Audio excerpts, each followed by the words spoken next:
السلام علیکم ناظرین، مولانا فضل الرحمان نے اسمبلی کے اندر عمران خان کے حق میں بہت ہی زبردست بیان کیا ہے، پوری اسمبلی کو ہلا کر رکھ دیا ہے اور ایسی دھواں دھار تقریر کی کہ پوری اسمبلی کی ہوش اڑا دیے۔ آپ نے ویڈیو کو مکمل دیکھنا ہے، بہت ہی زبردست ویڈیو ہے، اور چینل کو سبسکرائب اور ویڈیو کو لائک کرنا ہے۔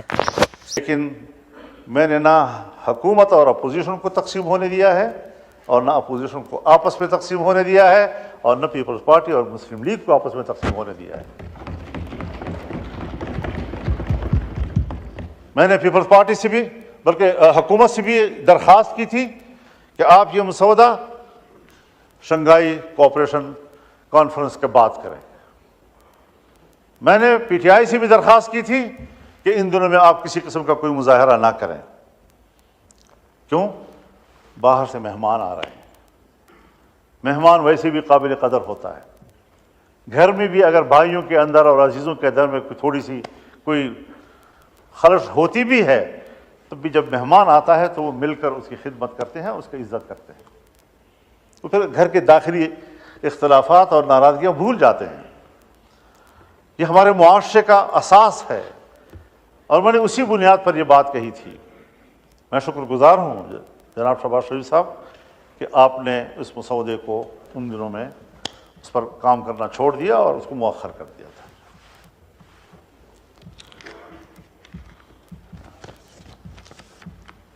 ان کاوشوں سے اور ان تبدیلیوں سے اس آئینی ترمیم کا جو مفہوم اور جس کا تصور تھا وہ مکمل تبدیل ہو گیا۔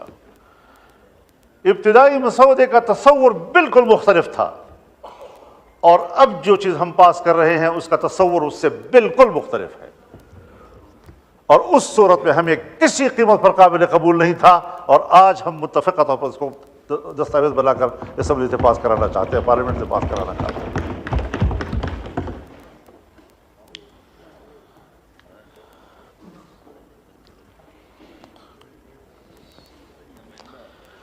ہم آج بھی ایک بات کہنا چاہتے ہیں کہ عدالت کی تشکیل کے حوالے سے ہر چند کہ میں نے ایک آئینی عدالت کی بات کی تھی، لیکن جتنا بھی ہم نے محنت کی اور کوشش کی اور مختلف سٹیک ہولڈرز کے ساتھ بات کی، اس تصور پر اتفاق نہیں آ رہا تھا۔ کوئی کہہ سکتا ہے کہ وہ آئیڈیل ہے، اس طرح ہونا چاہیے، میں آج بھی اس نظریے کے ساتھ جنگ نہیں لڑ رہا ہوں۔ دیکھیے، جمہوریت ہے، انقلاب نہیں۔ انقلاب میں آپ یک لخت نظام کو تبدیل کرتے ہیں، لیکن جمہوریت میں آپ تدریجی اصلاحات کی طرف جاتے ہیں، تدریجی طور پر آپ اصلاحات لاتے ہیں۔ اس میں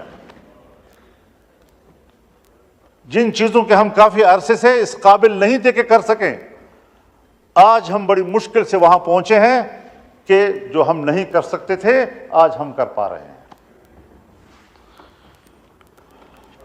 اس حوالے سے میں یہ بھی عرض کرنا چاہوں گا کہ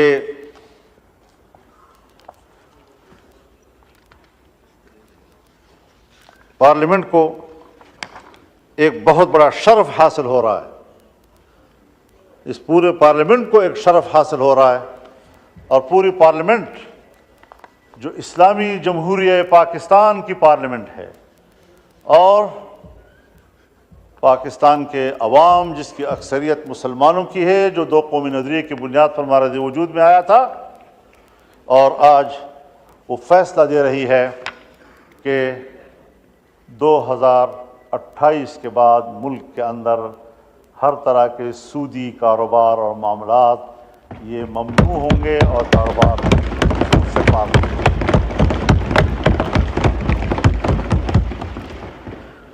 یہ آج بہت بڑا فیصلہ ہم نے کیا ہے۔ ہمارے کورٹ نے فیصلہ کیا، 1997 میں فیصلہ کیا، لیکن نظر ثانی کیسوں کے نتیجے میں آج تک اس کے کوئی فیصلہ نہیں آ سکا۔ ابھی پھر شریعت کورٹ نے اس کے حوالے سے فیصلہ کیا، لیکن کمرشل بینک، عام بینک، وہ دوبارہ نظر ثانی میں چلے گئے، اور وہ اتنی کمزور عدالت ہے ہماری شریعت کورٹ کہ اس کے خلاف کوئی درخواست دے دے تو ان کا فیصلہ معطل ہو جاتا ہے. اب اس کو مضبوط بنانا ہے. اور اللہ تعالیٰ نے بڑے واضح طور پر فرمایا ہے یا ایھا الذین آمنوا اتقوا اللہ وذروا ما بقی من الربا ان کنتم مؤمنین، کہ اللہ سے ڈرو اور تمہارے ذمے جو سود کا کوئی مال ہے اس کو چھوڑ دو اگر تم ایمان والے ہو، اور اگر نہیں کرتے فإن لم تفعلوا فأذنوا بحرب من اللہ ورسولہ، اگر تم یہ کاروبار نہیں چھوڑتے تو پھر اللہ کے ساتھ جنگ کے لیے تیار ہو. اور مفسرین نے لکھا ہے کہ سودی کاروبار کرنے والے آخرت میں جب اللہ کے سامنے پیش ہوں گے تو اللہ کہے گا تلوار اٹھاؤ، لڑو میرے ساتھ، جنگ کرو میرے ساتھ اگر تیرے اندر ہمت ہے تو.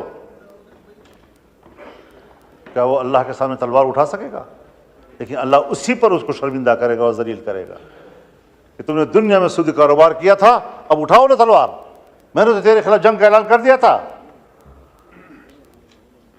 تو اس حوالے سے میں شکر گزار ہوں کہ حکومت میں شامل تمام جماعتوں نے ہمارے اس ترمیم کو قبول کر لیا ہے، اور ہم اللہ سے من حیث القوم معافی مانگیں. اور یہ پارلیمنٹ قوم کی نمائندہ ہے. ہم جب یہاں پر بیٹھ کر اس 77 سالوں کا جرم اس پر اللہ سے معافی مانگیں گے تو اللہ غفور الرحیم ہے، انشاءاللہ وہ پورے قوم کو معاف کر دے گا. ہر بات یعنی آپ خود اندازہ لگائیں، جب پاکستان بنا اور ہم نے اسٹیٹ بینک آف پاکستان بنایا تو اسٹیٹ بینک آف پاکستان کی افتتاحی تقریب سے قائد اعظم محمد علی جناح نے